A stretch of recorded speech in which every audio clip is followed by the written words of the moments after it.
Good evening, morning, noon, night. Whenever you're watching this, my name is MaxineRose, and I will be talking about my analytics for my channel, MaxineRose. With the channel, I wanted to document my growth as an artist and a person on the internet. I think it went well, but I want to start with the channel projections, just to kind of guide you through what I'll be talking about and kind of guide myself.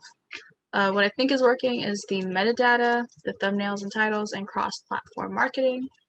How I'm representing the channel is doing well. It's bringing people to the channel, but not necessarily keeping them there. What's not working are when I post and the content itself. Half my videos are kind of empty. 3 out of the 6 are just talking about what I will be doing, not what I am doing. And that's the problem of quality versus quantity, which I will talk about at the end. So the metadata. The video that has the most impressions, besides I'm okay, is Accidental Mukbang. And I think Mukbang is doing the brunt of the work on that video because mukbang is a topical subject. YouTube will probably be more likely to suggest it as more people want to watch people eat.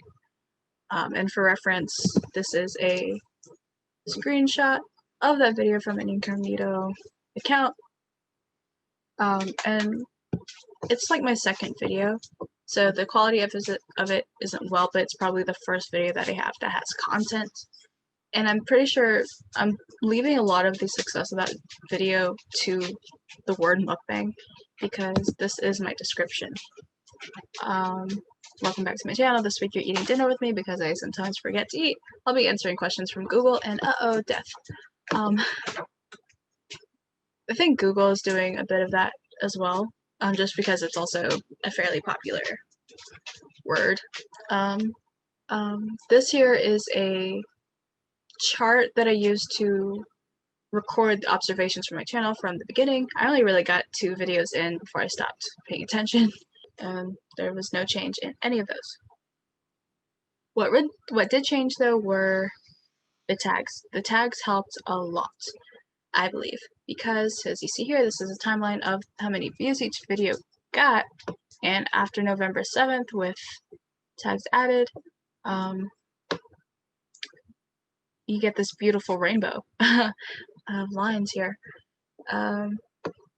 For this guy could actually be for many reasons besides tags, but tags definitely helped. Tags helped actually guide the content that I was using or creating. And this chart is actually what I find interesting about my channel. So here in purple on the right is actually I think October to November, so when I started the channel to right before I put the tags on. And purple, this is my first video, and it did pretty well. However, because I was so excited with that video, I pretty much watched the video about as many times as other people watched it. So every time someone said, hey, it's a good video, every time someone watched it, I went back and watched it. And so I ended up doubling the views for that video. And because of that, I only really count half of the views from that time period as actual views. So I'm saying that we're right here in views that are not myself, which I think is still really good, because after putting the tags on, we got relatively about the same amount of views. So instead of the charts looking like this with no bar beside it, or just a very low bar, they are relatively the same, because I really didn't do any kind of marketing after they were posted. It was very limited, but I just like to see that kind of growth, that it's relatively stable. Cross-platform marketing. I mainly used Instagram, Snapchat, and Twitter, but Twitter was Twitter was probably the last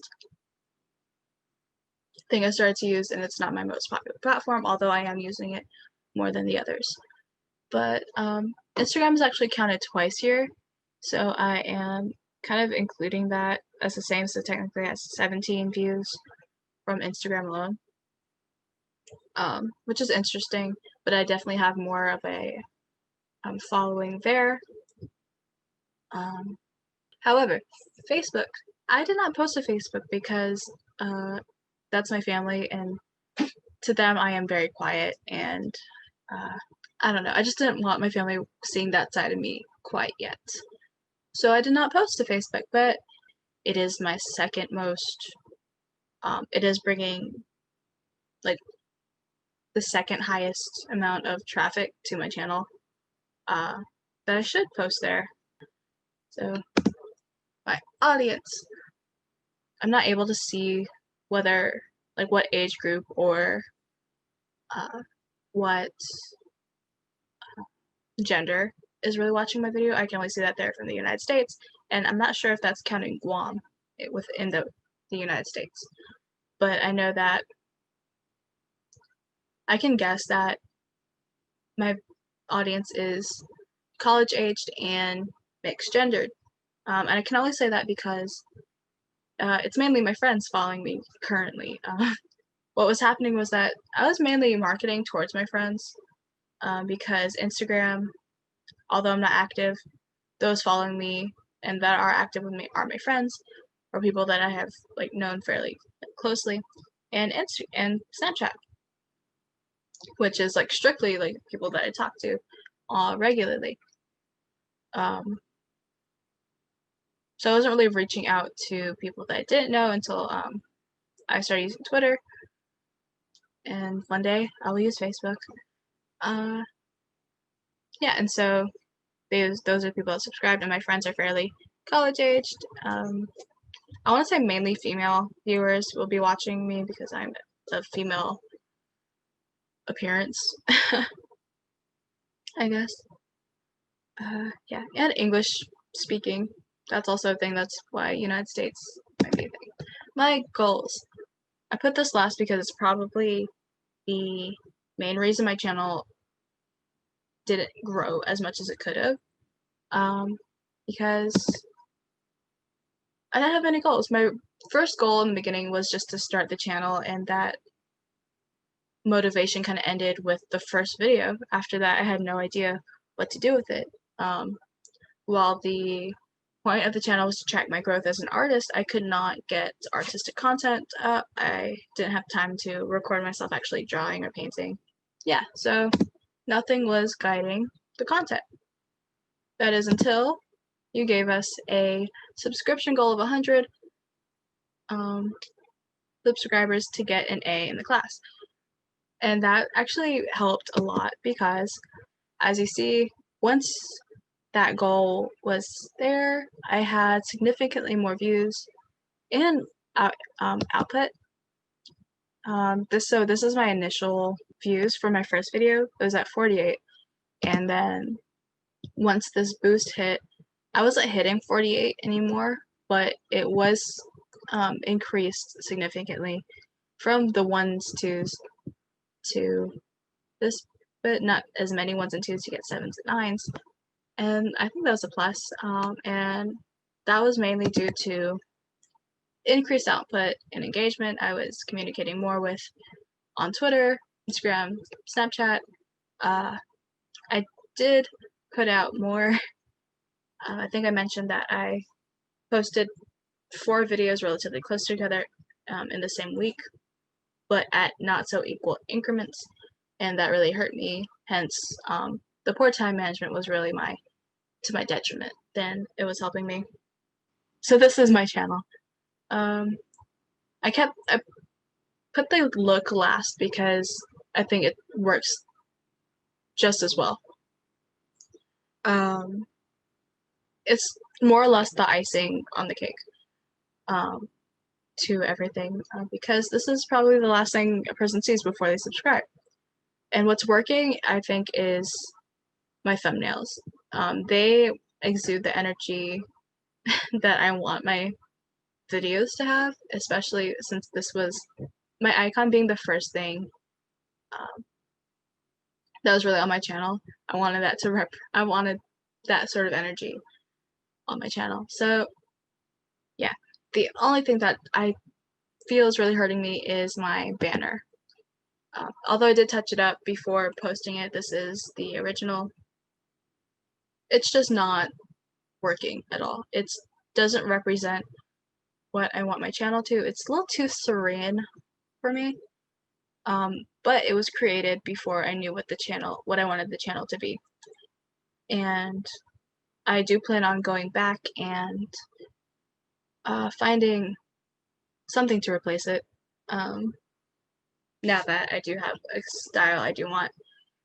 Even with that said, the thumbnails aren't even the style of the video, so I'm not sure what would help which thing. But as I grow, yeah, my inspiration is definitely like more gaming YouTubers. So, I mean, imposters, you know. So we'll see.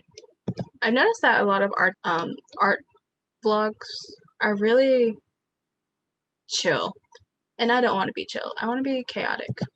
Hence my thumbnails, my babies. I'm really happy with them because I finally figured out how to use Photoshop, and they were just the icing on the cake, really. So in terms of what went well, the look, the metadata, I know what I need to fine tune to help that. It's just figure out content. Once I figure out the content and my editing style, I do have the editing style that is fairly basic. I want to increase that, but it is the art itself.